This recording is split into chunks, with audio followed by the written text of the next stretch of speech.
1, 2, 3. Hello, everybody. Little impromptu live here.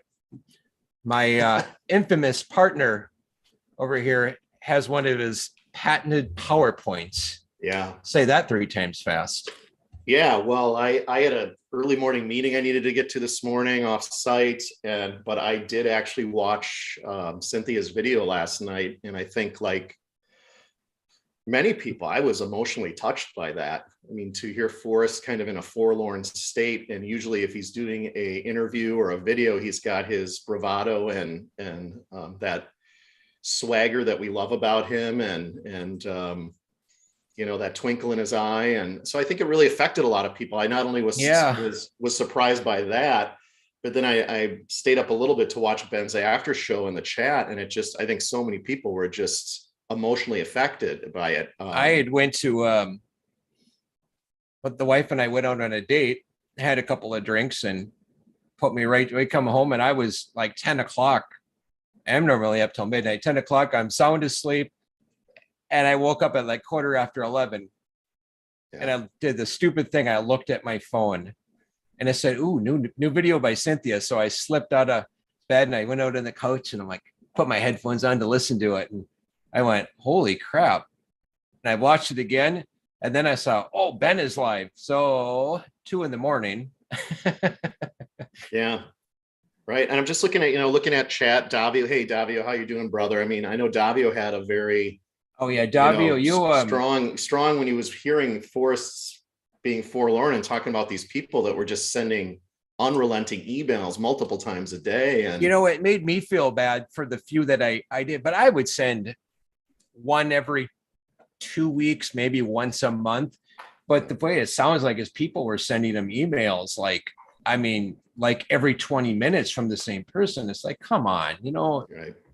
Well, again, that you think about when you say over 300,000 searchers, and we've all talked about mental illness and people with challenges, and you feel sorry for the people that were doing it too. But I understand why you'd say, hey, come on, guys, we shouldn't have been harassing him during that time. So I had a hard time sleeping last night because it was hearing Forrest in a forlorn voice that really affected me. And to see people getting upset during Ben's show and in the chat, and I just think people were really, really upset about it. And I don't think that was Cynthia's intent. And now that Cynthia's made a couple of posts, and we'll talk about those in the PowerPoint, but I really appreciate Cynthia. I really appreciate Dale. And I'll touch on that. And I think Cynthia's intent, this whole thing, was not to get people in an uproar, is trying to get closure for people. A lot of people were like, why did they sit on this? But my thoughts are when Dale was down there interviewing him, it was probably for the autobiography. Right. And this was just one little snippet of a large, probably many hours of discussion.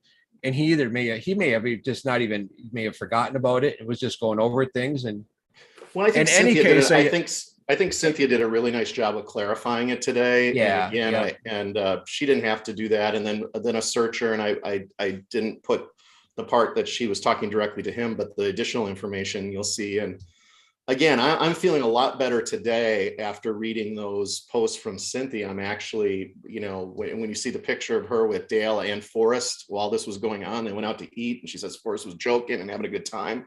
So again, I think this was Forrest, in my estimation, letting his hair down and having, conversations with Dale that weren't Forrest saying, I'm going to sit in front of a camera like I did with K-Pro and Doug Preston, and I'm going to have my swagger and my confidence and all that. It's Forrest raw, talking to Dale as his buddy, and knowing that it's being recorded, but also probably trusting that it's not something that he would have to worry about getting out. Well, you weren't part of us yet, but I remember when Dale did come out, and it was around, it must have been mid 2019, late 2019, when he actually come out. And they put a statement out. Could people please limit the emails or stop emailing? Right. And I think this is where it came from. This is exactly where where that did come from. So eventually they did, go ahead and put a statement out saying, please don't bother Forrest so much. Right. Well, if you want to give me screen share, Oh yeah. I'll go ahead and pull this up and well, we don't want to stay on too long. I just wanted to run through about 13 slides and obviously Cynthia's comments. And I know people might want to go on after, and I know K-Pro is going to, K-Pro, it was great to see her come on today and talk about the Erskine suit being dismissed finally. And I agree with her that the other ones are going to be nuisance suits and dismissed. And so it looks like that announcement that she was able to share with us today, and thanks again for that, K-Pro, is good news on the progression of us getting closure with what's potentially going to happen with the chest and so on and so forth. So let me pull this up, and I'll once I do, I'll get it to full screen. There we go. Can you see this full screen, Dan? Yeah, you're good. So when I first was doing this morning, I called it a sad state of affairs because I was saddened watching that yesterday. And, I titled it Thoughts on the October 17th, 2019 Audio Recording of Forrest and Dale. And that black section in the middle of Cynthia's last slide of her video last night, yikes, not the ending that Forrest talked about or hoped for back in October. My outlook changed when I saw her post today, and I was grateful not only that she posted this video, but that she posted those as well too. And this is the picture that Cynthia posted on Facebook of Forrest smiling with Dale and her. And this was that week where she would meet Dale every night, those 5 nights that he was in Santa Fe after he was done with Forrest. They'd meet at Applebee's. This night they went to a local restaurant and Forrest joined them. And you'll hear in her own words, I'm not going to speak for Cynthia, obviously, but you'll hear in her own words today on Facebook what she said about that. But this is the PowerPoint that I did today. And these were my first reactions. I was kind of writing them down last night because you guys know I like to take notes. And I was writing them down as I was listening the first time. And my first reaction was I was confused. So I was trying to understand what I was listening to, what was the same or different from other comments Forrest made. And I was struggling to recall if I had listened to this before, because I know I've watched all of Cynthia's videos and she said she had released this earlier. So I was just confused and listening to it and having like these what is going on moments. And then obviously my second reaction was sadness. I mean, Forrest was forlorn. He says it's for the reasons of getting too many emails. And how does he get out of this? He's expressing regret and sadness, frustration, and he's obviously confiding to a friend who we learn is the biographer for him. I thought it seemed private. This wasn't Forrest, either on a radio interview or a video where he knows he's being interviewed for public consumption. I certainly am grateful to Cynthia and Dale that we're hearing this. So I don't think there's anything wrong with it coming out, unless obviously you'll hear from Cynthia later. She doesn't want anybody to get hurt by this. So he didn't have his game face on. And it was interesting to hear him in a vulnerable moment. We don't typically think of him as vulnerable. And I think for a lot of us, we saw him that way for the first time. And it was a change. And why now? So for me, as I said earlier, I choose gratitude. I don't want to over-internalize any selfish desire. I have to know everything and I want to hear the full 40 minutes of it. And so I just want to say thank you to Cynthia for getting this out. Nobody knows what anybody's intent is, but I believe that both Dale and Cynthia are good people. And I'm really just happy to take what we can get. And this seems to me like a Team Forrest release, to see Forrest, in a forlorn and vulnerable state. And I have to believe from just what I've observed of Cynthia over a couple of years now, that she loved Forrest and she's doing this for what she thinks are the right reasons. And I think they're genuinely good reasons. And then I know I had to listen to it again. So my other first reaction was, dude, you got to listen to this again because you were so confused and trying to figure out what was going on the first time. And I wanted to rewatch it to also kind of do what I've done with the other PowerPoints. And that's so I could start profiling it and kind of question or draw suppositions from it. And then I thought my last thing was, well, Forrest is very genuine, but he's still Forrest and he's still doing some calculation with this. He's letting his hair down with Dale, but he's still trying to be strategic and tactical and using Dale as a sounding board. And again, that made me want to go back and watch it again. So again, at this point I was confused. And then after I watched it the second time, I was sad. I put into one page, just keying through, so there wouldn't be pages and pages of this, just words that Forrest used from the beginning to the end, and I wanted to get it all on one slide. So Forrest starts out and he talks about that guy. And again, after this slide, I'll go then and respond to each one of these. It was fun to begin with. How do I get out of it now? Already got 35 emails this morning. I just got 2 more. He says, I don't want to get out, but I don't want to be part of everybody. He gives the example of a woman friend emailing him multiple times a day. And that's why I thought this was private. And I understand now why Cynthia also said what she said today about not releasing other parts of this, because she doesn't want names mentioned or people to get hurt. He says to Dale, you could go back to Washington, which for those of you who don't know is Dale's home state, and make a statement. So that Dale would be releasing something that says, I just spent a couple days with Forrest. He's 89. He's tired. His wife's not well. And then he says, I'm tired, not tired of emails from people I don't know. I'm not going to do anything. He then says to Dale, if I answer, it might be a signal to him that he's close, were his words. Then he says, somebody is going to find it. Then he said, smart thing to do is put it under your bed for 30 days and think, and then slowly sell it off without anybody being alerted. You could do that with all but those 2 nuggets. What is going to happen when I announce that it has been found? That, yeah, go ahead. I caught those words. Yeah. That it wasn't, it was a real definite thing. Like it's going to be, it was like, it's going to be found. Yeah. If you found it and it didn't want me to know, it would be the easiest thing in the world to make up an email address, would be the best for me, would put no pressure on me. Regardless of who finds it, I hope that they don't tell where they found it, because I think it is going to cause some people some issues. He mentions 3 types of land, but not a national park, which still tells me forest is still forest. And then he says if the IRS finds out about it, the individual is going to have to pay $30,000 to $40,000 to get it appraised. And the IRS appraisal will be 10 times that. So those were Forrest's words. And I know I condensed a lot, but I wanted to get it all on one page so that I can then look at John, these. Yeah, go ahead. So to speak to your, let me just pull this big here so I can see it. The finding it in, he really seems to say the finder is going to have a problem when he does find it, because he made it sound like it is someplace it probably shouldn't be, or absolutely. And of course, that all points toward, that's just a validation of Yellowstone National Park. Or yeah, I saw you post that, and it certainly fits with that. And my goal in doing this was not to have confirmation bias to try to fit. Thank you. That's the word I was like. Confirmation bias was the word I was looking for. But so these are my comments in green as I go back and go through each one of these.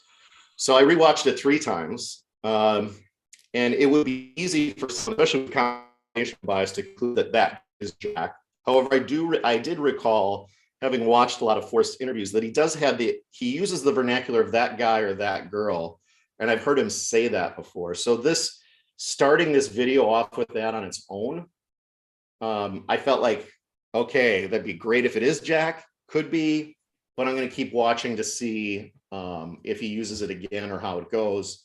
It did give me that spidey sense tingle when he mentioned it the first time, but I wanted to wait to see how it went. And of course, he does use that terminology later in the video. And it also became clear to me that Jack most likely had not identified himself to Forrest at this point, even if he was letting Forrest know where he was searching, or was close to it, or had figured out what the blaze was, or in fact had found the chest. And you'll see from Cynthia's email, second message on Facebook today, how she validates in some of these things. Then he said, it was fun to begin with. How do I get out now? So Forrest is basically venting his sadness and frustration, but also asking his friend how it should end.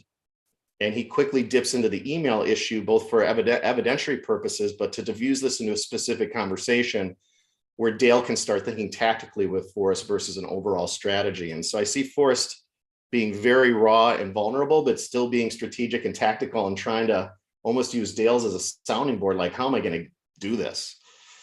He mentions the 35 emails that had already come in, and he had gotten 2 more.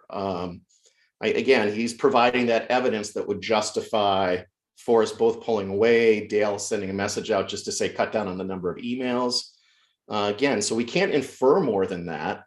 And this is just my opinion on these things. So I could be wrong, and Forrest, this could have just been Forrest saying, I want to get away from all these emails. And that was it, as opposed to the chases in it. But again, once we look at all of these in totality and then Cynthia's posts, I think it makes a lot more sense. I don't want to be a part of everything. So he's being barraged. He wants that cut down. The desire could not only be to limit it just to close searchers, but because he knows it's already been located or is about to be located, he knows that communicating with other searchers and continuing this on in multitude is an exercise in futility for him as well too. I say this a little bit later, but this video struck me as, and Dan, you've had you've done a couple hunts that have been ended. This was such a huge part of Forrest's life, and I was getting the vibe that he's mourning that his chase is over. The 100,000-year chase is going to be over, and he's letting his hair down, and he's kind of mourning it with his friend while he's going through this process. Again, that's my opinion. Could be wrong. Well, I think there's kind of a double-edged sword where I think he really loved his chase, but I think his chase took over his life to a point where I don't think he probably realized that when he started it, on how much it was going to take over. I mean, he's 89 years, even when he started it, he was old at 80, but now he's 89. Peggy was not in good health. And this was every waking moment. He had to be careful with everything he said. And, these are just the drawbacks of having $1 million treasure hunt. Yeah. Again, I really appreciate Dale. You can tell Dale's a man of great integrity, and, Forrest was asking him questions throughout on things he should do. And Dale always would come back with, no, that would be this, or giving him a different alternative. And he did it in this case on, him asking Dale if he would send something out. He gives that example, the woman friend emailing him multiple times a day. And I'm not sure that Forrest wanted that public, because I think she's mentioned by name and her husband's name. And it's just that she's asking him questions like, what's your favorite color and things like that. And Forrest is saying, that. So Cynthia talks about this later. Again, that was a little bit uncomfortable for me, that I don't know if Forrest would want those people to know that he was talking about him, but he's gone now, and it is what it is. He says, I'm not going to do anything. So it's hard if he's saying he's not going to respond to these emails anymore, or if he's letting Dale know he's deciding not to do anything about it after floating the idea. So I kind of went back just to make sure what Forrest was really saying there. And I still will want to watch that again. Then he says, if I answer, it might be a single signal to him that he's close. And I sense some contradiction here, because I know he wants to back away from people emailing, but how would he know? People are the primary way to get in touch with Forrest is to do his emails. So if it was, send him a picture of the chest that they just found, and he's not answering his email anymore, how would he actually know that? So it sounds like Forrest really just wants to get rid of all the chafe of the people that are sending him stuff that isn't, are you close to finding this or not type of messages to him that he is interested in. And he's not interested in the what color is your parachute questions that a lot of people are barraging him with. I had a thought, and I'm not the first person to come up with this thought, but it did pop into my head today. And how would he know? So if let's just say that Jack would have found it and not contacted Forrest directly, or not at all. Let's just say he didn't contact them all, and just taken it and started to slowly piecemeal selling it off. Well, maybe there was something in there that would have, raised, when it hit market, Forrest would have known about it. Yeah. Just an idea, just a thought.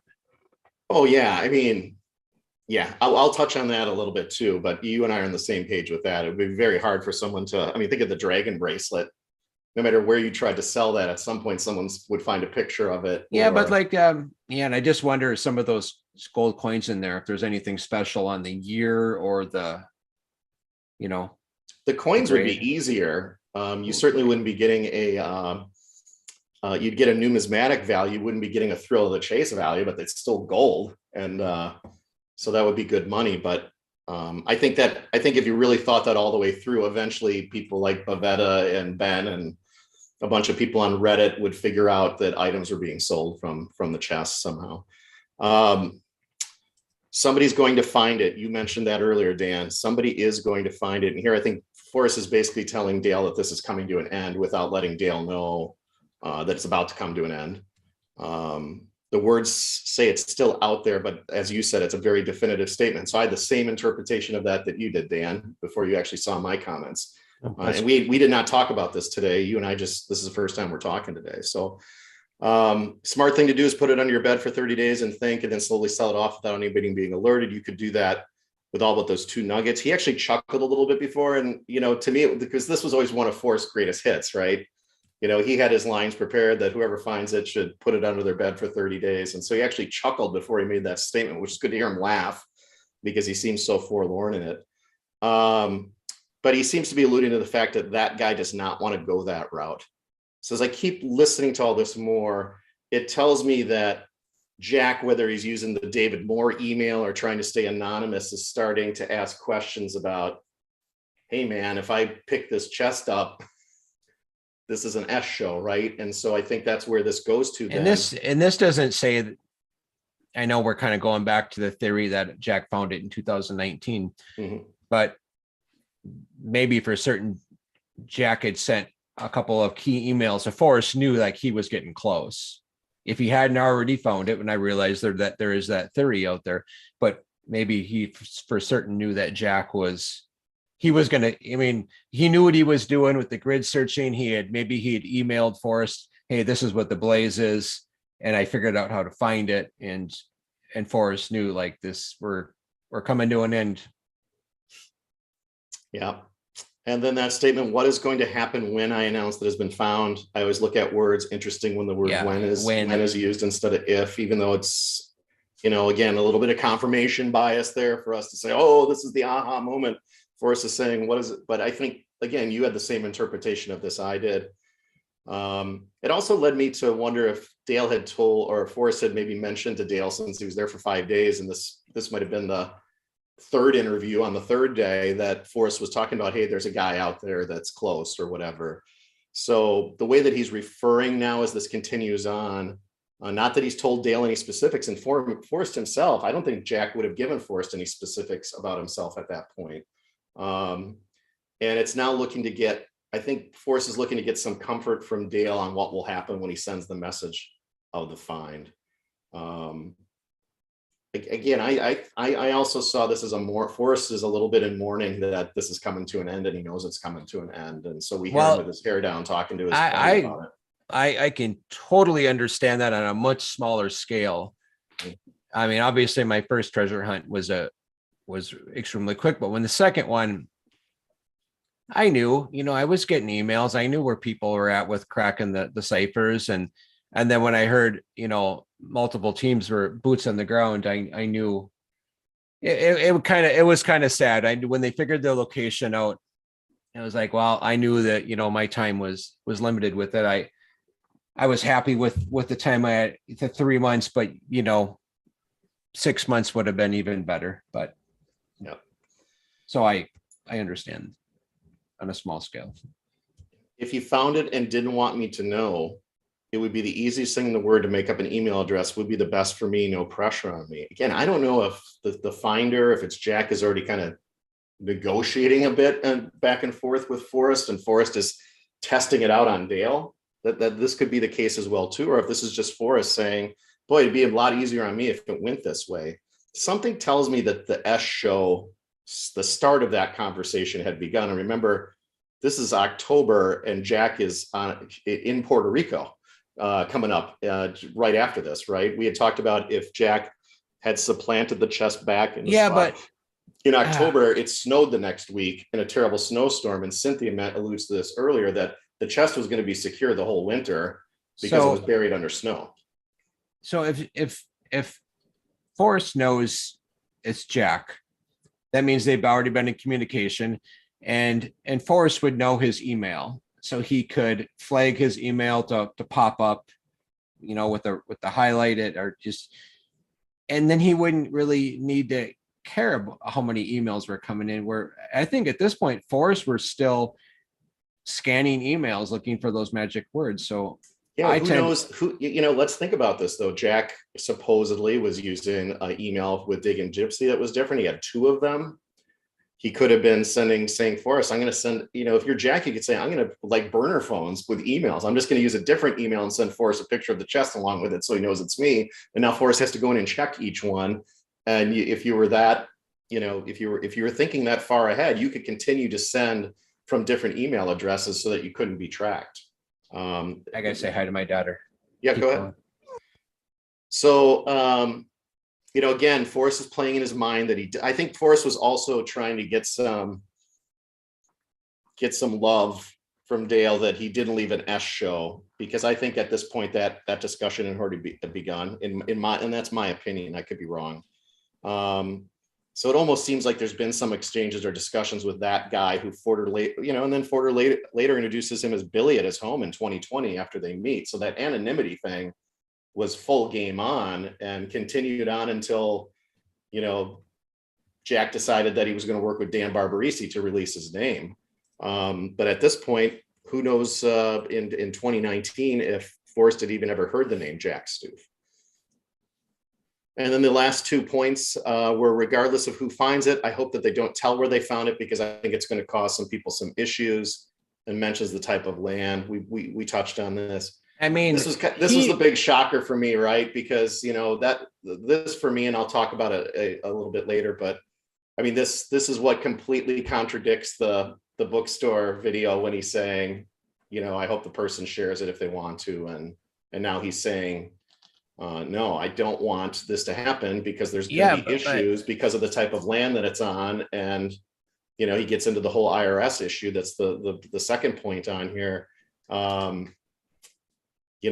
me, this is Forrest kind of saying, hey, I told this guy to just, if he finds it, just to sell it off and don't tell anybody and stay anonymous. And this guy's saying that would be illegal and I don't want to do something that's illegal. So when was the bookstore video? Was that 2017, 2018, or was that even earlier?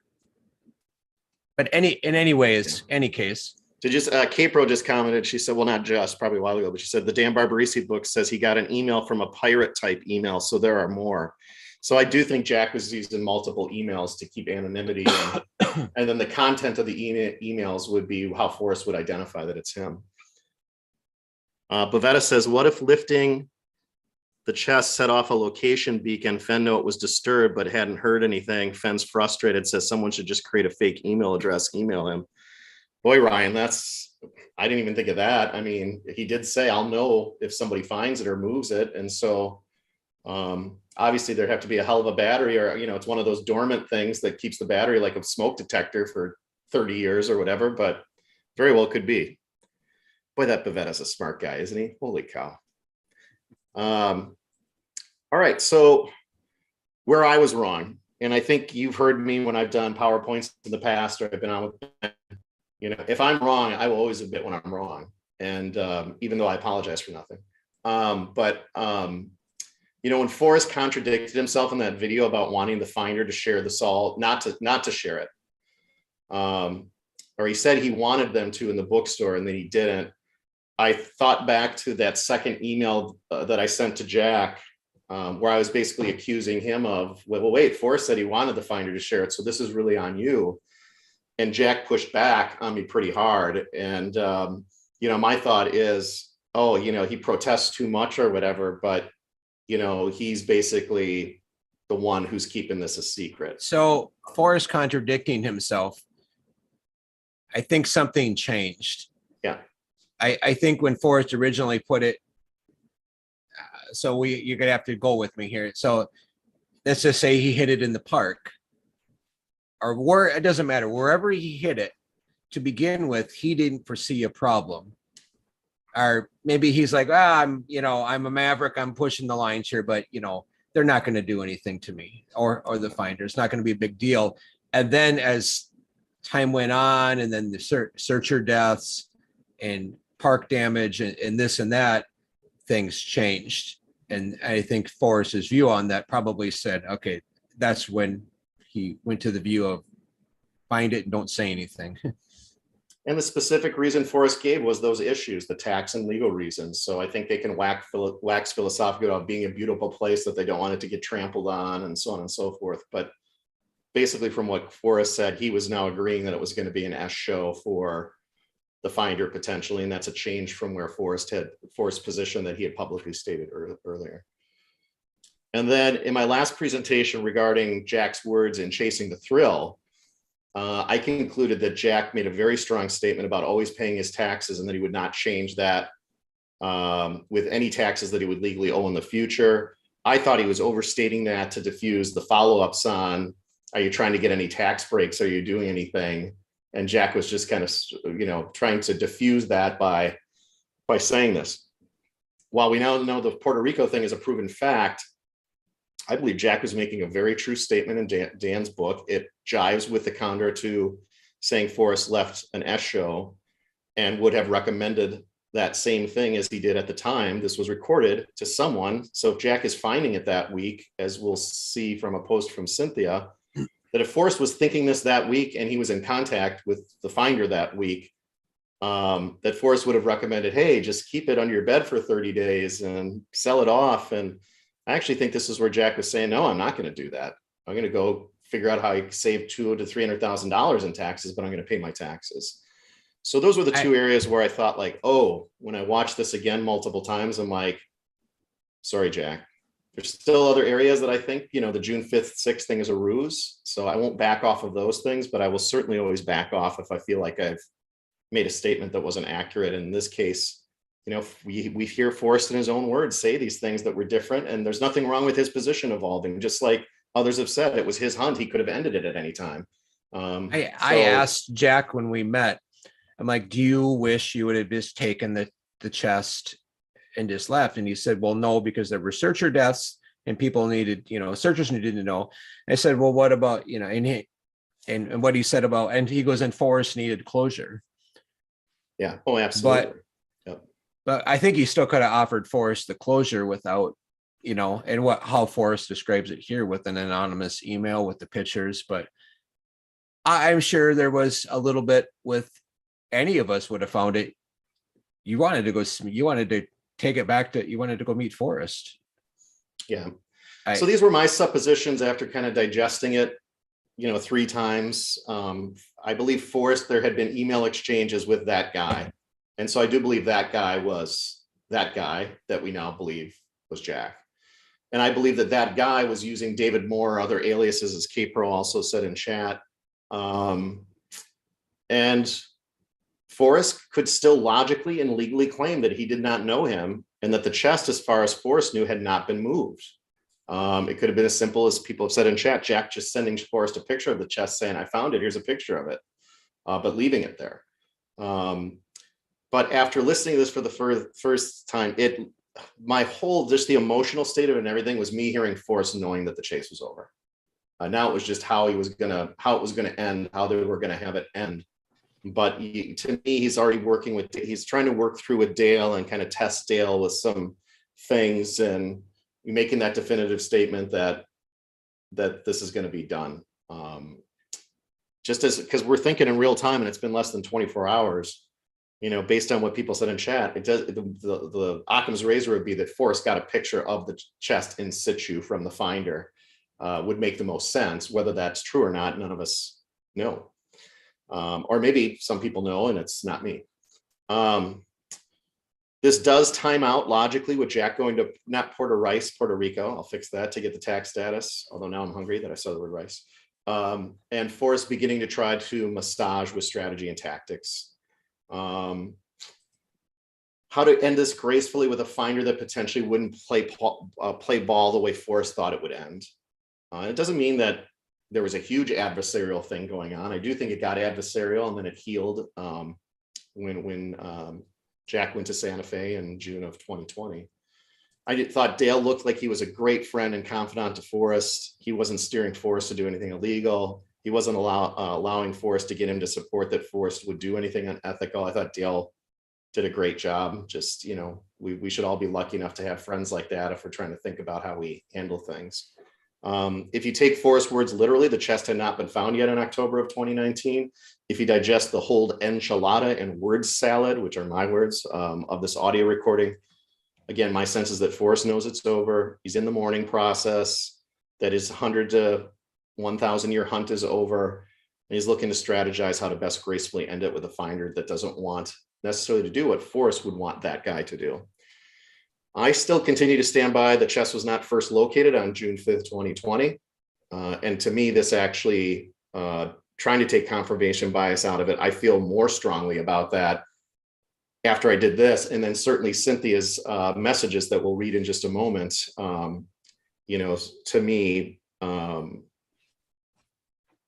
just go back to that. Whether it matters to you or not, to me, it's what I said. This is that really emotional, weird time where we're seeing in real time how it affected Forrest, but how it affected people last night in chat and on Ben's panel. The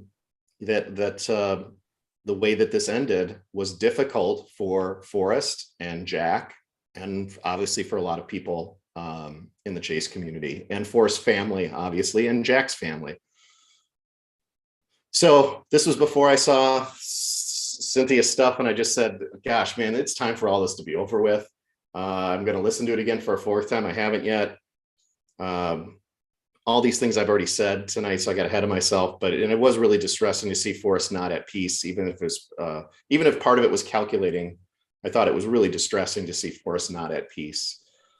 And again, I will state I was wrong on a couple things. I'll be the first one to raise my hand if I ever give out inaccurate information. I'll try to always couch it in my opinion, or, this is what I think, but it may not be true.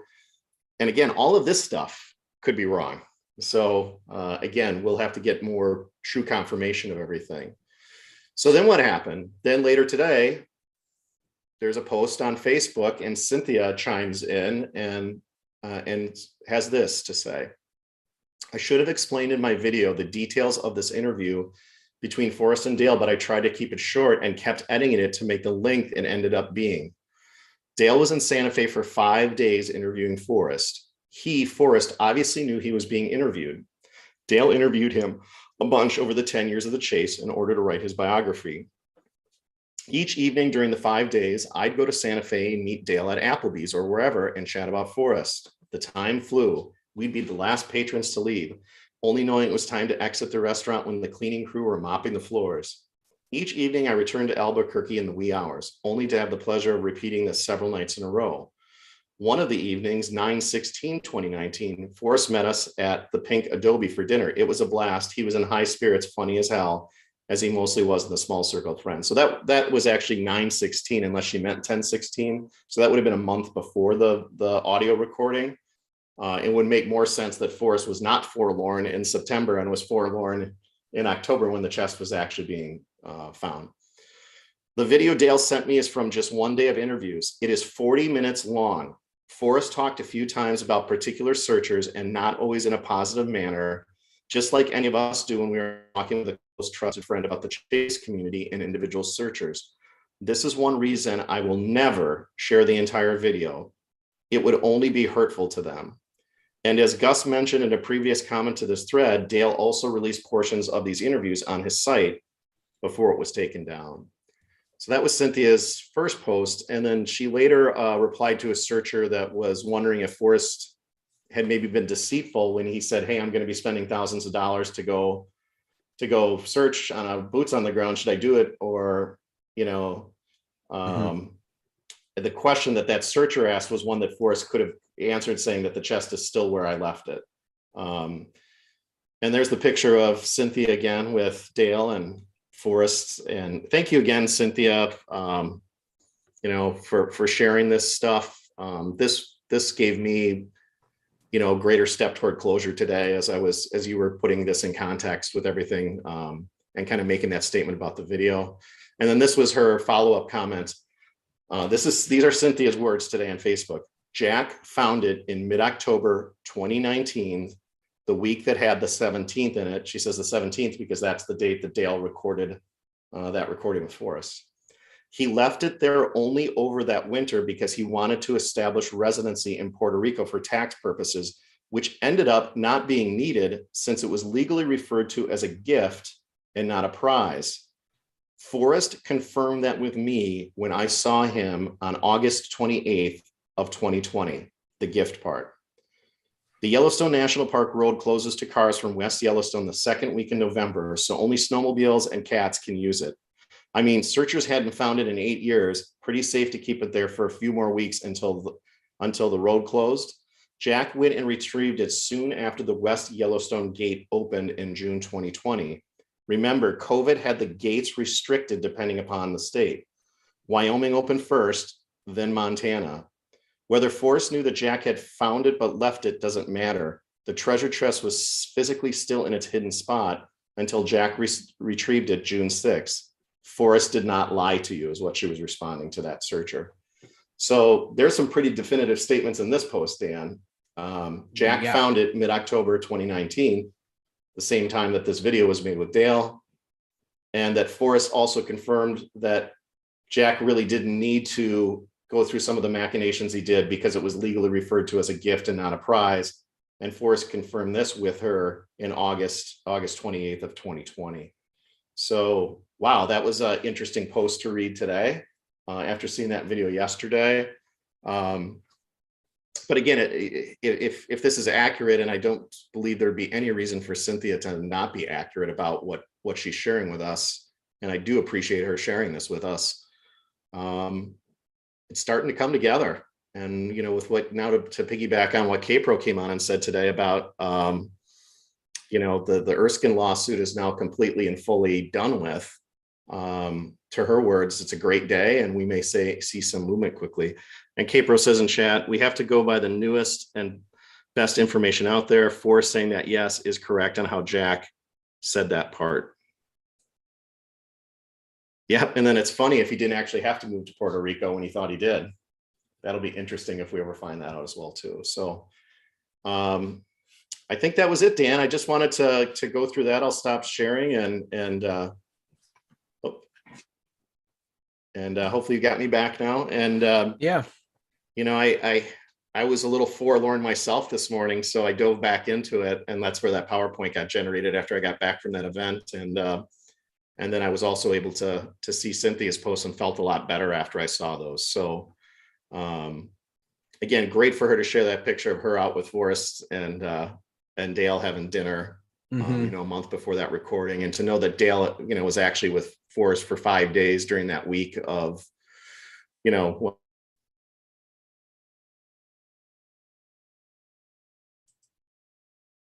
Uh-oh. I lost my partner, and or unless you guys lost me.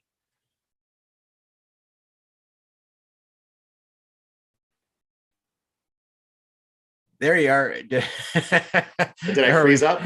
I don't know if it was you or me, but you were gone for a second. But I know what you were. I could already hear what you were saying.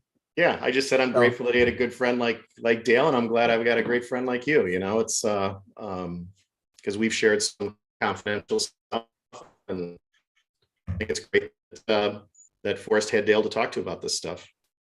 You know what happened? My family came home, and our TV runs on Wi-Fi, so that's another reason I think I'll talk to you about when we're gonna our show. We might need to move it later. Yeah, and I'll have to move to a different Wi-Fi. So there's a reason why I've had some slow internet, and it's because I still have a student home for another week who. Oh, geez, yeah, and I don't think it's you. I mean, I think we mainly stream off of mine, so I don't know. Anyways, this went pretty good. So that's what I got. Hopefully someone else will go live to talk about it, and Kpro, and I'll send you my PowerPoint like I always do, so you can do with it what you will, and I'll shoot it to Ben and Candy and anybody else. And again, I feel a little bit better after Cynthia's post today, and I think as we've said, we're on our way to some more resolution, which is great progress. Now we just need to get the man of the hour, Mr. Jack Stoof, to come on and just give us a little bit. I wonder what the lawsuit's over, with certain things. And what's the statute of limitations as far as Yellowstone National Park is concerned? Yeah, I don't know. I don't know any of that stuff. And again, I would find it very, very strange if anything but a statement, a written prepared statement from Jack comes out with or prior to the sale, and he doesn't do anything until after he is no longer legally in possession of any of those items. The other thing I was thinking about was there's, not knowing, there was the whole story that when Forrest started with Ralph Lauren and, you can't take it with me. And Forrest says, well, I'm going to take it with me. Makes me wonder if that bracelet isn't with Shiloh or somebody else and it's actually still with Forrest. That would be a hell of a story, wouldn't it? Oh, yeah. And it would make a lot of sense. So we'll see if there's anything that I think there might be something. I have no idea if that's true or not. But as I was thinking about this and watching it, I thought that would have been a hell of a move by Jack or Forrest Ass to say, well, you should at least take this with you. Does anyone in chat, or John, do you remember? So the gold coin that was on top that had the rust from the key, did Jack clean that? When Dan Barbarisi went and looked at the treasure, was that coin visible with the spot? But with the mark on it, I don't know. I know obviously it was visible of the because I've already picked, because if it's still got the, if God, I hope Jack didn't clean that coin, because that's the coin I'd want. That is the most. There'd be no question that you could get so many pictures to prove that coin came from that chest. That'd be the coin I'd want to bid on. Yeah, it's fun to think about, and it's fun to think about if people have an opportunity to get a piece of it if they want it. And I think we're all just ready now, right? I mean, people have been ready for a long time, but it seems like if the lawsuits that would hold up an auction are now out of the way.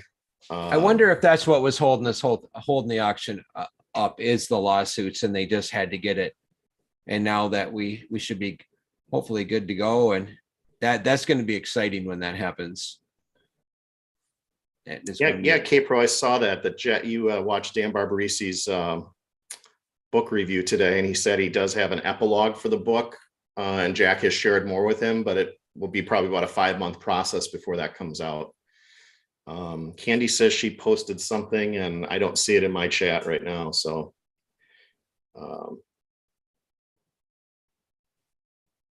I want to continue passing on the same kindness I was gifted by John, and I want you to choose one person in the chat to play my hunt, Copper Dan. So we'll have to do that by comment picker then, right? Is that what she wants to do? We can do that on Tuesday. Yeah, let's do that next week. Otherwise, you'd have to pull people. I don't know how you would do that in chat. Hey, I'm a newbie. We got to discuss, and maybe we could discuss with Candy. Okay. If we should move our show to Wednesday, so we're not beating each other up. If she's going to do. She's beating us up. We're just a little pinky. We're a grain of sand.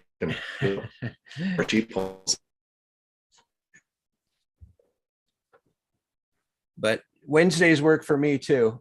Tuesday, Wednesday, they're all generally good, because when I'm going to be leaving for Florida here coming up, but I usually don't leave for Florida until Thursdays, and I'm usually home by Monday anyway. So Tuesday or Wednesdays are good.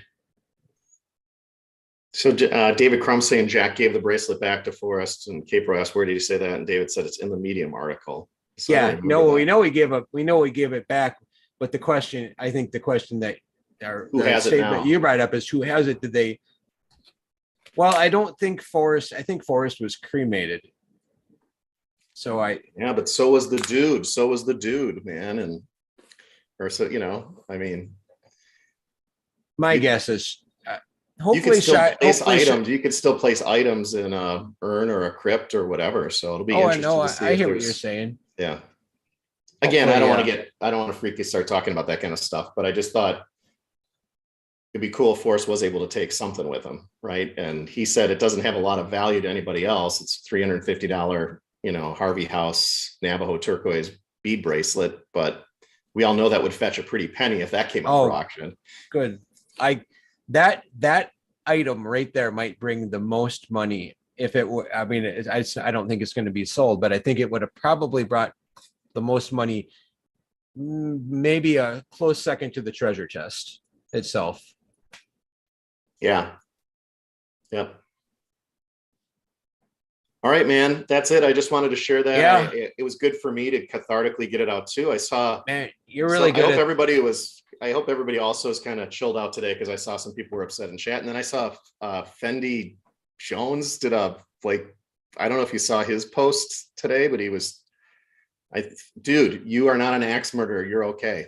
I don't know what you did or what you think you did, or just what the emotions came out of you for the video that you saw, but we all think you're a good guy, and take it easy on yourself. I didn't see that, but yeah. But if you did axe murder somebody, then you are an awful person. So as long as you didn't do that, I think you're A-okay, brother. Okay, Capril is telling me BS. We do not know F got it back. I thought that was. We saw him wearing it when he was looking at the chest, but that doesn't mean that he retained possession of it. So. All right. Well, we're going to have to do some research into that. Well, now I think Capro has got that, Capro and Cynthia with that direct line to Shiloh. Now that the Erskine suit's over, maybe we'll find out directly from a family source what's going on. I mean, the last we heard that Shiloh had it, but he said it had a loose stone. So it was in the probably at a jeweler getting fixed, but I hope Shiloh, well, if it didn't go with Forrest, then obviously I hope Shiloh has it, and I hope he wears it along with I might be thinking of the belt buckle, but I do know he said he had he just said he had the bracelet when they went to his house. All right, guys, that's all I got.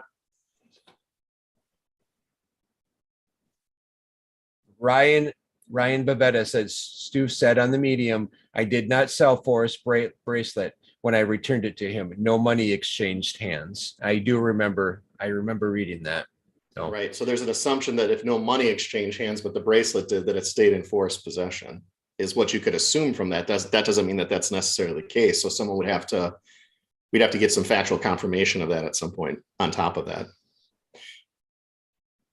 The reading that what Ryan put would lead you to say, when I returned it to him and no money was exchanged, would lead you to assume that it then stayed with Forrest. But I think to K-Pro's point, someone's going to have to confirm that.